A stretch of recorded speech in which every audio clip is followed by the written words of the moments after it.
Hello guys, nandito tayo sa panahon na pinaka-worst na scenario sa winter, no? Ito yung tinatawag na freezing rain o black ice. Kung napapansin nyo, napakadulas ng pavement, ayan, no? Aba, kung hindi ka marunong maglakad dito, babagsak ka talaga, no? Pag hindi mo na-anticipate yung ng dulas ng pavement, babagsak ka talaga. Ito yung panahon na marami ang namamatay na nababagok sa simento, no? Lalo na yung mga elderly. Yan ang mga nadidisgrasya. So, kaya nga makikita nyo sometimes sa mga pelikula na meron silang mga meron silang mga tungkod. Yun ay may matuli sa dulo para bumaon sa ice. Ginagamit sa skiing, ganon, ganon. So, tayo, wala. Ano lang tayo, Michael Jackson lang tayo.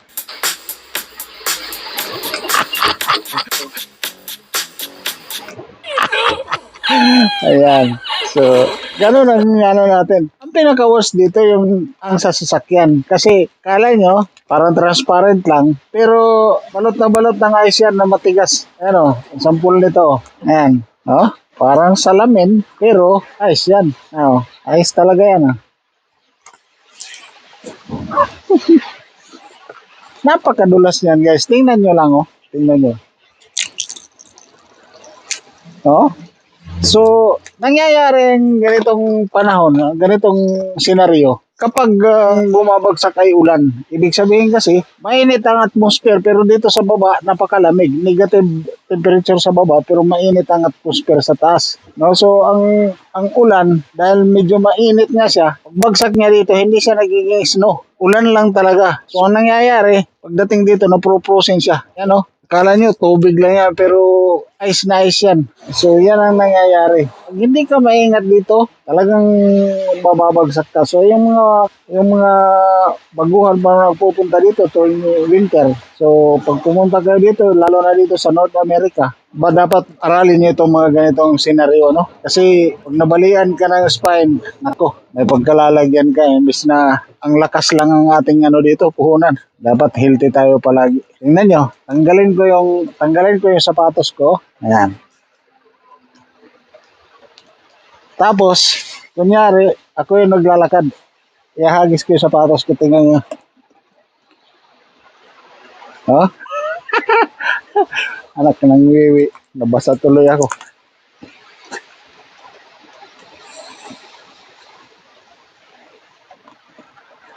So, ganyan kadulas yan, guys. Napakadulas talaga. Pero may gamit dito. May ginagamit dito para maiwasan mong hindi ma-slide. Meron mga gamit dito. Ito yung mga senaryo kung kailan, kung paano ang mga Pilipino nagiging smart dito, nagiging handa. Kasi kung mayroon tayong mga Filipino time sa Pilipinas, yung tinatawag na Filipino time, alas 8 ang pasok, alas 8 alis sa bahay.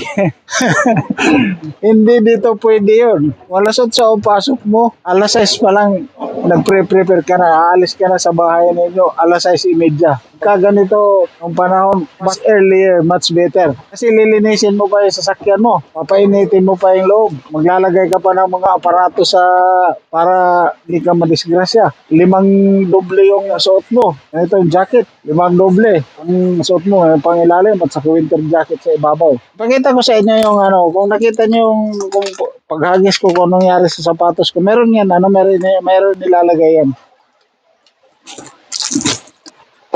Ito, makikita nyo ito, mabibili nyo lang ito during winter time. So, maraming mabibila ng ganito, iba-ibang klase. Ganito lang gamitin yan. Ilagay sa sapatos, ng ganyan.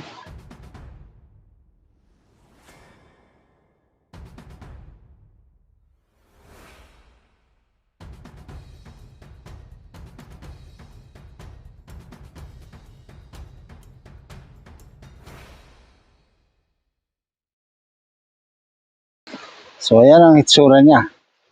Ngayon, kung paano nyo nakita kanina nung hinagis natin, nangyari sa sapatos. Kakapit na siya ngayon. Ayan, oh. Kakapit na siya. No? Hindi na siya tatalsik. So, pagka ginamit mo, sinuot mo,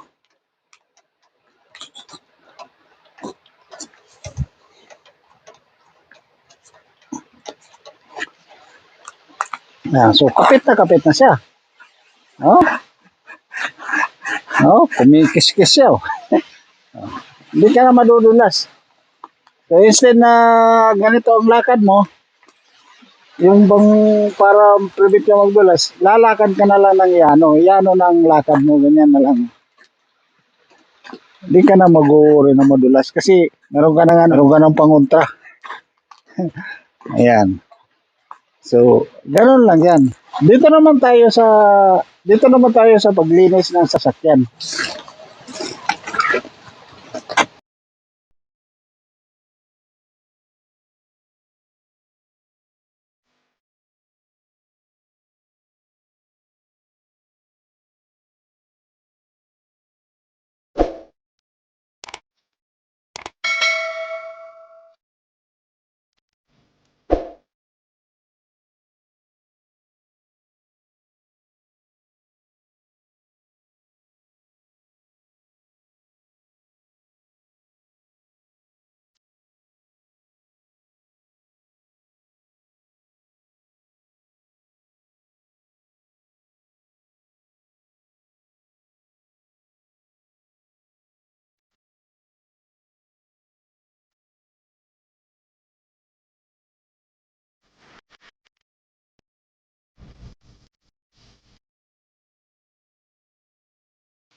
Ito naman tayo sa isa guys. Yung isa naman ang ano na yan natin.